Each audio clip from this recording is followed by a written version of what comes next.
Hey everyone, welcome back to this introduction to India and South Asia. Thank you so much for being here. We left off last time talking about the Gupta Empire around the 3rd century before the Common Era. We're going to fast forward around 400 years, and all you really need to know about the intervening period is that it's a time of deep decentralization. Again, that's that theme we talked about. There's a series of regional kingdoms, powers moved from the center to the periphery of the Indian subcontinent. It's that decentralization and centralization back and forth. We're going to move forward to talk about the second huge cultural influence on the Indian subcontinent, the rise of Islam. We're going to follow the next 700 years of cultural, political, and economic exchange between India and the Islamic world, and the new forms of religion and culture that sprout up in the wake of those exchanges. But in order to do that, we're going to have to move west and go to Arabia at the beginning of the 7th century. We're going to start today with a person, the Prophet Muhammad, who you've probably heard about, but you maybe have not seen depicted. Today, it's not traditional to depict the Prophet in any kind of way, in a drawing or in a painting, and usually he's depicted in calligraphic form, if at all. But this wasn't always the case, and certainly not within certain forms of Islam that sprouted on the Indian subcontinent. The Prophet Muhammad is a historical figure. He is born in Mecca in what's now Saudi Arabia in the early 7th century. In the Islamic tradition, the archangel Gabriel appears before Muhammad and asks him to recite, Iqra. And that's where we get the word Quran from. It means the recitation. And Muhammad does that. He recites to a small but quickly growing band of followers in his home community in Mecca. Now, Muhammad's message is one of revelation and salvation. And he says that he's inspired in the line of biblical prophets who began with Abraham and continues on to Jesus. And the main idea that emerges in the Quran is the idea of God's power, goodness, and uniqueness. There's a notion that there's going to be a day of judgment when the souls of the dead will be judged and sent to either a paradise or a hell. And there's, of course, the belief that one must submit. The word Islam itself derives from that word, meaning submission. And so a Muslim is someone who submits to God's will and who responds with gratitude to God's goodness. And Islam more concretely dictates how one can and should live a good and moral life. And at the heart of Islam, there's 5 pillars. There's Shahada, declaring that there is no God except for God and that Muhammad is God's prophet. There's Salat, or ritual prayer, 5 times each day. There's the idea of zakat, or charity. Usually that's meant to mean giving about 2.5% of one's savings to the poor and needy. There's Sawm, or fasting and self-control during the holy month of Ramadan. And then there's Hajj, or a pilgrimage to Mecca, that every pious Muslim should take at least once in a lifetime if he or she is able to. These teachings don't make Muhammad very popular politically at first. And so in 622, in the Common Era, Muhammad flees from Mecca to the port city of Medina. This is the central event in the Prophet's life, and it becomes the starting point for the Muslim era or calendar. And so the year 622 of the Common Era corresponds to the year 0 in the Islamic calendar, and it's later known as the Hijra, or the flight. And Medina is a very different city than Mecca is. It's diverse. There's warring tribes, 11 of them. There's a community of Jews and other local belief systems. And Muhammad is very quickly seen for being the political mediator that he is, and he soon becomes an arbitrator between local fights. Muhammad emerges as something of a super tribal leader and the leader of his own community of Muslims as well. And this is important to note, because at the very beginning of Islam, there's a movement from a focus on the tribe or the local community to the sense of the entire community of the faithful, and that comes to be known as the Ummah, the broad Muslim community. The Prophet only lives for 10 years after his flight to Mecca, but he lays the foundation for a community of believers that grows, and it spreads tremendously throughout its first century. The first thing that happens is the Islamization of Mecca, which takes place through a series of battles.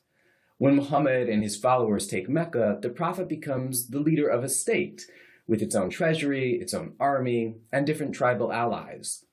There's something of a universalist ethic at work here, of loyalty to a community that is bigger than any one tribe. Again, that idea of the Ummah. But when Muhammad dies in 632 of the Common Era, the Islamic community is thrown into a massive constitutional crisis.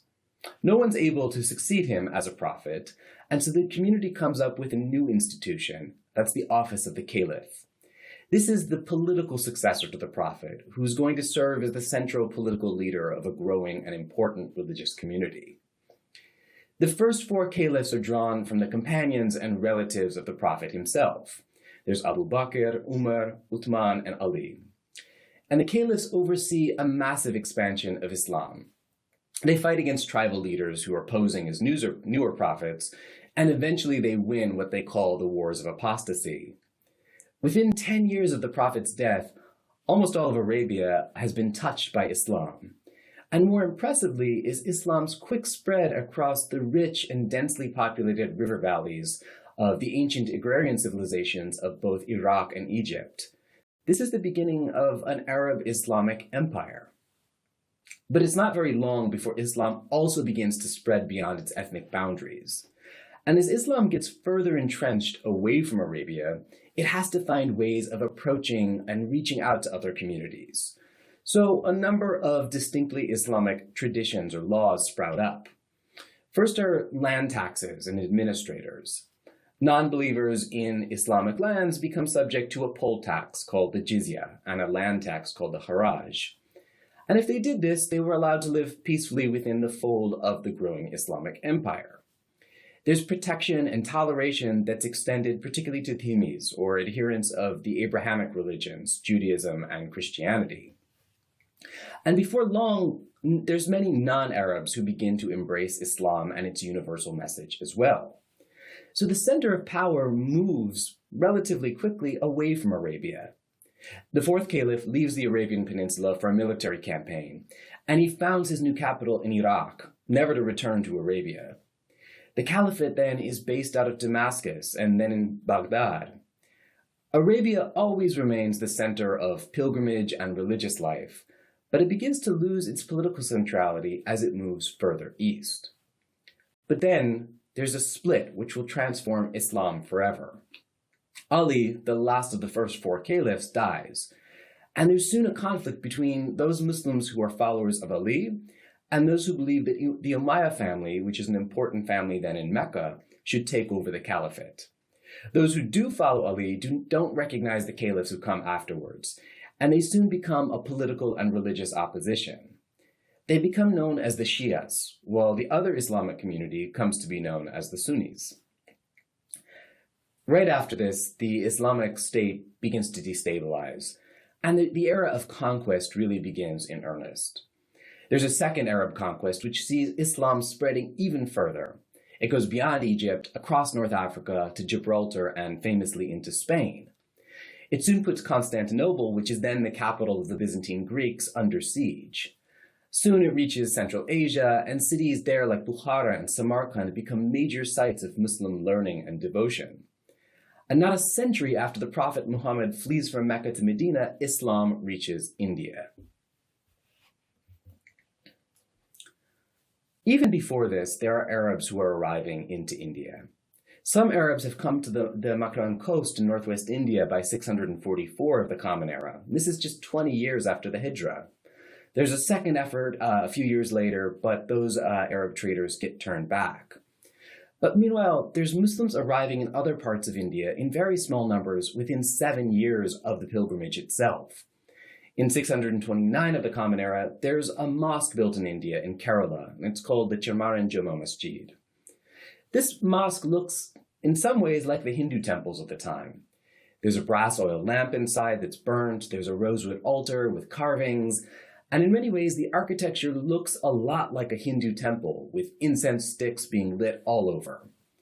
Now, while almost all the mosques in the world face Mecca, this mosque doesn't. It faces east. It's built well before this tradition even started.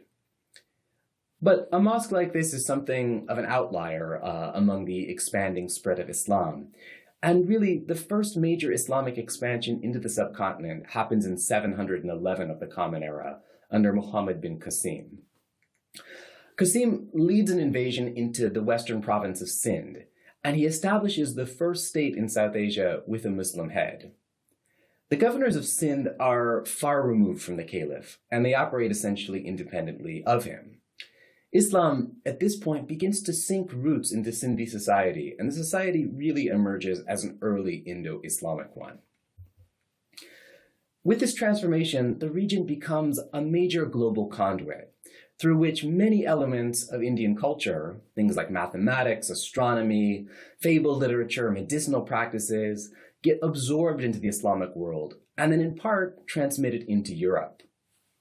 Now we know a lot of what we know about the arrival of Islam in Sindh from a book called the Chachnama. It tells the story of the Arab conquest of Sindh, but more than that, we learn a lot about the codes of conduct and the emerging culture of this first Indo-Islamic region. There's already a sense here that Islamic rulers in a new place need to be careful not to antagonize the interests of the majority Hindu population. So in this book, there's a lot of accounts of how to do just this. The book suggests that rulers after a battle should quickly pardon a fallen enemy. This is the best way, it suggests, of securing legitimacy and gaining local support. The governor of Sindh, though, splits, and it never really gets as powerful as it seems like it's going to be at the beginning. So the spread of Islam in this period in India is particularly limited. The Arab Empire is not really able to move further into India. They're held in check by the Gujara Patiharas, who have an immense army. There are also Arab traders and Muslims who were settled on the west coast of India at the same period, but they're mostly into trading and profit and have less of an idea of state building. So all of this means that while Islam does arrive into India at an early period, it's not actually going to be Arab Muslims who bring Islam to India in a meaningful sense. The approach of Islam into South Asia is going to wait, and there's going to be a big gap between the incursions of the 8th century and those which were undertaken by the Persians and the Turks and the Afghans at the beginning of the 11th century. So again, it's about 300 years of a gap. And this means that in those years, in politically decentralized North India in particular, there's going to be high Brahminic traditions, lower Shramanic traditions, and a small Islamic presence that mix in an informal way. Let's zoom out and offer a little bit of global context. Throughout the 8th and 9th century, India becomes exceptionally attractive to outsiders, particularly in the Islamic world. Its export surplus means that India at this period is taking in a tremendous amount of gold bullion, the major form of global circulating wealth. India is rising to prominence as really the center of the Indian Ocean world economy, which stretches all the way from Western Asia or the Middle East to China. India is growing more and more prosperous, and at the same time, West Asia's economy is beginning to decline. And so, broadly, to the Arab world, India is looking better and better. The next major incursion of Islam into South Asia took place in 997 of the Common Era, when Mahmoud of Ghazni moved into North India and began to raid. Mahmoud of Ghazni didn't come from the Arab world. Ghazni was a Turkic ruler of Central Asian origin. And from his vantage, looking across Afghanistan and the Hindu Kush, India appeared to be rich, fertile, and exceptionally attractive to conquer. And so under the command of Mahmoud of Ghazni, the Ghaznavid armies made major raids deep into the Ganges Valley, all the way to Gujarat. Mahmoud was a tremendous strategist. He does his research, and he campaigns during India's harvest season, well before the monsoon. This means that Indians are distracted, and his army is really mobile. He knows that temples in particular are good sources of riches, and so he targets those for his conquests. Most famously, Mahmud loots the major and very important temple of Somnath in Gujarat. Some people, particularly in later centuries, would come to see this as a religious conquest, but more likely, it was just about money. Mahmud needed cash to fund his incursions and his imperial ambitions in India, and there were probably other commercial reasons for the raid too. Somnath was near a big port, and there was a large horse trade there that the Ghaznavids probably wanted to disrupt or capture. And so the idea was probably more about money and commerce than about religion. But the raid on Somnath became very important. It's sort of a trauma in historical memory for many Hindus who bring up the event even today. The funny thing is, we really don't have any record of this sort of destruction in any local sources. There's only a single Jain source that mentions a renovation of the temple at Somnath around the same time, but it claims that that renovation is due to the neglect of local officials there. But whether or not this raid actually happened, Mahmoud of Ghazni brought back tremendous amounts of wealth. His successors extended their rule across the upper Indus Valley and basically around Lahore, and Lahore became the most important outpost of an emerging Perso-Islamic culture. Half a century after this, another leader, Muhammad Guri, comes to India and he invades. This is in 1192 of the Common Era. Local Indians probably saw this as something of a continuation of the earlier raids, but they didn't realize that Muhammad Guri's intent was different. It was really to establish and rule over a new kingdom. The Guri army is diverse, it's big, and it's hungry. It's looking for troops, horses, even though it already has a lot of them. The armies are first Afghans looking for fortunes, but then they're joined by Turkic peoples from Central Asia. And the armies that they gather along the way to India are Turkish, Persian, and Afghan, alongside a lot of Indian mercenaries, and they're all armed with good Central Asian horses for battle. Some people see the Guri attacks in India, again, as a religious war or a jihad, but this is still probably pretty unlikely. They probably were a lot like Mahmoud of Ghazni, looking for plunder from India, which again was very rich and attractive. But the major difference with the raid of the Guris is that they're here to stay. They start the first Muslim Sultanate in India, and they put its capital in Delhi. So unsurprisingly, the Guris and their successors come to be known as the Delhi Sultanate. The Delhi Sultanate lasts for a very long time, from 1206 to 1525 of the Common Era, under the leadership of 4 different dynasties. The Sultanate is based in North India, but some of the more powerful sultans make incursions south into the Deccan. This is a really magnificent early empire. There's great architectural achievements in the form of the Qutub Minar and other big monumental sites. But maybe more important is the sort of society that sprouts up in the Delhi Sultanate. It's a land-based agrarian empire, which depends upon agricultural surplus. Taxation is tremendously high. Under previous empires, there's probably a tax rate of around 1/6 of an annual harvest, and under the Sultanate, it probably reaches up to at least a half. There's administrators employed by the state who work for the Delhi Sultanate, but provincial governors across India have a lot of autonomy to do what they want when they're away from the Sultan. The state language in this period becomes Persian, but the state also employs a high number of scribes who can speak and write in any number of local languages. The Delhi Sultanate draws its political organization from West Asian precedents, but also from local Indian forms. There's Sharia, or Islamic law, at work, but rulers basically refrain from imposing it on a majority non-Muslim population, which is allowed to keep its own laws. In addition to Sharia, there's also a large number of imperial or civil edicts which are imposed at the same time, and they govern criminal and civil procedure. So already we see an overlap between religious and secular law.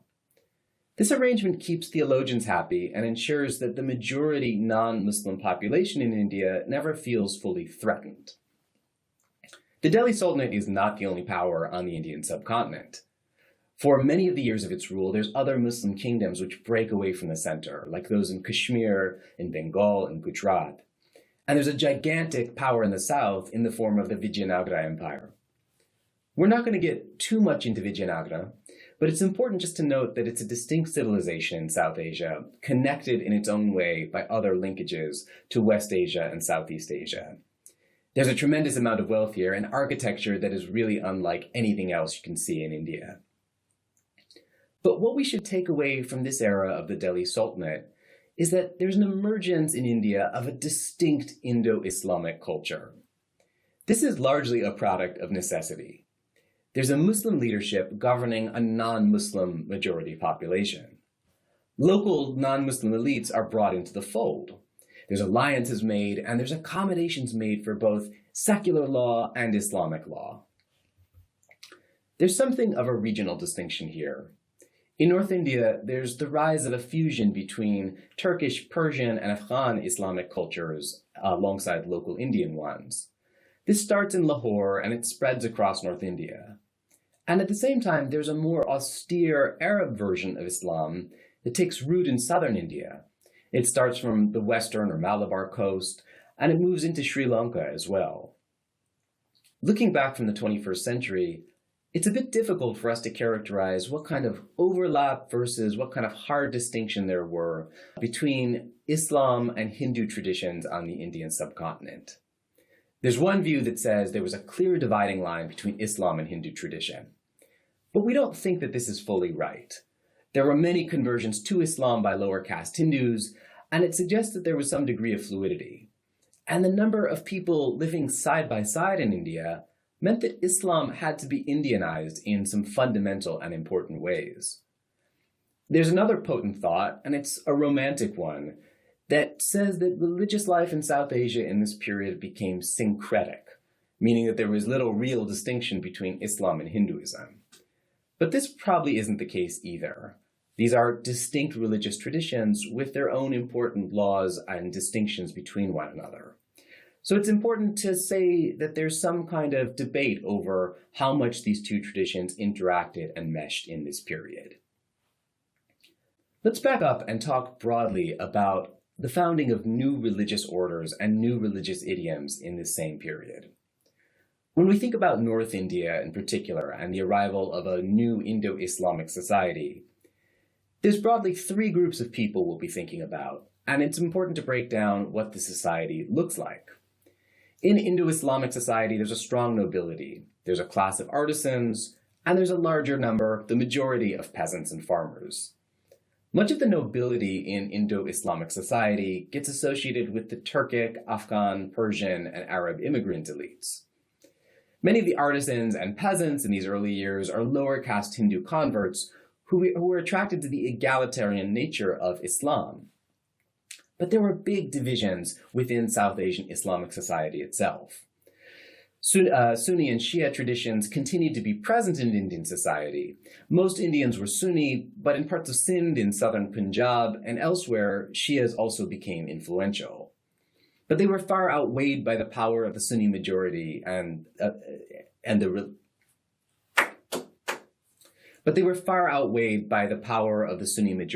its patronage by the Delhi Sultanate. Culturally, the most important movement in India that arises in this period is Sufism. Sufism arises out of the mystical branch of Islam that had arisen in Persia in the 10th century. In many ways, the cultural influence of Sufism in India is much bigger than the cultural influence held by Sunni or Shia Islam. Sufism is present even today in Turkey, Iran, and elsewhere, but it's most culturally developed in South Asia. Sufis came from many different origins. Some came from the Turkic and Persian and Afghan immigrant traditions. Others came from converts. Sufism is based on the Quran and the basic principles of Islam itself, but it's interpreted in some fundamentally unorthodox ways. Sufis claimed to have direct experiences with the oneness of God. They focused on practices of healing, bringing together the physical and the spiritual world in tandem, and they often put music, poetry, and literature at the heart of their ceremonies. Sufism placed particular attention on the role of the pir, or the Sufi master, in teaching to a community. And so Sufi shrines became great sites of worship and learning, not only to Sufis, but for other Muslims and Hindus. Women had a particularly important and unique role in Islam. One of the first mystics of Islam was a woman, Rabia, and there's a great number of Sufi shrines in India dedicated to women saints. There were many conversions to Sufism around the 13th century, mostly by members of the Chishti and the Suhrawardi orders. And as Sufism became a potent religious force in South Asia, it came to influence other religious movements as well. Many of these movements shared some other features. They were Hindu traditions that rejected the notion of the caste system and drew heavily upon both Islam and Hinduism, even as they rejected many of their key tenets, particularly that related to the nature of God. At the same time that Sufism is gathering steam, so too is the Hindu Bhakthi movement. Bhakti translates broadly to devotion, and like Sufism, it's a movement that emphasizes for Hindus the idea of a personal connection to or devotion to God. The movement held that spiritual liberation is essentially open to members of all social orders, across class, caste, and gender. So the movement emphasizes ritual offerings, consorting with pious people, chanting God's name, or even just thinking about the nature of God itself. Bhakti spreads in India even before the rise of Sufism, but it begins to take off at the very same time that Sufism is increasing its cultural influence in India. The most important figure of the Bhakti movement is Kabir, born in 1440 of the Common Era. And Kabir claims to be the child of both Allah and Ram. Kabir is the most quoted poet in Indian history. We know that by birth he was an illiterate Muslim weaver from Varanasi, but he came to write with very influential devotional poems which praise the idea of the human integration with God. He famously says that the union of man and God can be achieved by all people, whether or not they're Hindu or Muslim, and regardless of their creed. He famously said, "I'm not a Hindu nor a Muslim. I have no caste and no creed." Kabir denounces the mullahs. He denounces the Muslim practice of bowing towards Mecca, but he also criticizes Hindu practices, particularly the ritualistic practices of both Brahmins and yogis. He satirizes hypocrisy, greed, and violence among the religious, and he preaches the tenets of ahimsa, again, of nonviolence. Kabir is not progressive on all fronts. He preaches that women are essentially a hindrance to spiritual progress. But Kabir's poetry and his devotional songs are written in a really unsophisticated and clear Hindi, so they become influential at the time and they remain very influential today. Kabir gathers in his lifetime a very large group of followers. There's a myth that when he dies, his body turned into flowers. Kabir's Muslim followers buried half of them, and his Hindu followers were said to have cremated the other half. But even beyond these two influential sects, there's another really important movement that sprouts up at the same time, and it draws upon many of the philosophical and spiritual beliefs that seem to be common to religious traditions in this period. You may already have heard of Guru Nanak. Guru Nanak is born in Punjab in the late 15th century to a Hindu family, but he learns Persian and Arabic and works as an accountant, which is seen as something of a Muslim profession. He leaves his family to go on a long walking trip, and on that trip he gains a large number of Hindu and Muslim thinkers. Guru Nanak's thinking is a lot like Kabir's. It's radical. There's a story of how Guru Nanak saw pilgrims bathing in the Ganges, throwing water towards the rising sun in the belief that it would reach their ancestors. Nanak hears this and he picks up some water and he throws it west in the opposite direction. The pilgrims around him are confused and they asked him what he's doing, and he says, well, he's watering his fields back in Punjab. They laugh at him and he says, well, if the water that they're throwing is going to reach their ancestors, it's just as easy for the water to reach his fields. Again, it's this kind of radical tradition poking fun at orthodoxy. There's another famous story that Guru Nanak visited Mecca and he fell asleep with his feet pointing towards the Kaaba, or the kind of holiest site in Islam. A guard wakes him up to scold him for falling asleep in this position, pointing his feet towards God. And Nanak says that the guard should just move his tired body in any direction where he thought his feet wouldn't be pointing at God. Again, Guru Nanak looks a lot like Kabir, and also like many of the Sufi peers of this same era. He draws upon mystical traditions in Hinduism and Islam, but he rejects most of their rituals and their big overarching ideas about God. Guru Nanak goes back to Punjab to live with his family, and he dies after, but not without installing a successor. This is important because otherwise Guru Nanak might have been forgotten among the many holy figures of this age. But instead, after Guru Nanak's death, Sikhism emerges as a distinctive, separate, and major religion on the Indian subcontinent. The teachings of Sikhism are compiled in the Adi Granth, and they're disseminated by 9 gurus who come after Guru Nanak. There's a community of mostly former Hindus who come to call themselves Sikhs, which means followers. Over the next 2 centuries, 9 gurus develop the faith of Sikhism and its traditions as it expands rapidly.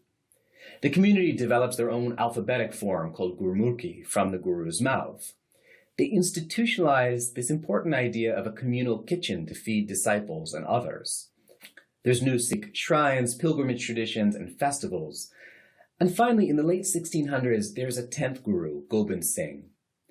Gobind Singh makes the idea of a community of followers, sort of a military spiritual order, which he calls the Khalsa. Sikhs then make an oath to adhere to the 5 external symbols of the faith, which come to be known as the 5 Ks. There's Kesh, the wearing of long, uncut hair. There's the Kirpan, or the yielding of a short sword. There's the Kanga, or a holy comb. The Kara, the wearing of a steel bracelet. And there's Kacha, or the wearing of breeches. And to remove gender inequality and the inequality of background, which is an important thought in Sikhism, Gobind Singh asks that all men in the community adopt the last name of Singh, or lion, and that females in the community assume the name of Kaur, or princess. Gobind Singh is assassinated in 1706, but it's not before he declares that the line of living gurus has come to an end. He commands that the Sikh community look to 2 new sources of authority: their spiritual text, the Adi Granth, which also is known as the Guru Granth Sahib, and also the communal body politic of the Khalsa community of believers. We've gotten a bit ahead of ourselves now, ending up in the early 18th century. But as we go back and review and think about the 12th to 15th centuries, it should be apparent to us that there's a massive amount of cultural fusion going on, and many new and similar ideas being born on the Indian subcontinent. We see the birth, beginning in the Delhi Sultanate, of a public culture that's not fully Islamic, but not fully indigenously Hindu either. Instead, this is a distinct Indo-Islamic community, and it forms its own conventions, styles, modes of authority and governance, and also its own religious traditions. There's good and bad mixing. There's distinct new architecture, mosques, for instance, that take their architectural cues from Hindu temples. But there's also the inability for Islam to fully avoid the idea of caste, and so it in some ways abandons certain egalitarian principles, and not everyone is happy by this kind of cultural mixing and exchange. Orthodox groups among both Hindus and Muslims were frequently upset by the kind of mixing they perceived as happening. The Muslim ulema, or the Orthodox classes, were basically cultural exclavists. And for the Brahmins of Hindu tradition, they mostly were the same. When you read Hindu books from this era, it seems like there's almost no Muslims in India, which was clearly not the case. Broadly, though, we can see that in spite of some resistance, the period between the 12th and the 15th century saw a trend in India towards cultural accommodation and the rise of a new and distinct Indo-Islamic culture. That interplay would be well established by the 15th century, and it would be taken in new political and cultural directions with the rise of the Mughal Empire in India. That'll be the subject of our next session together. In the meantime, thanks so much for joining me, and I look forward to being with you again next time.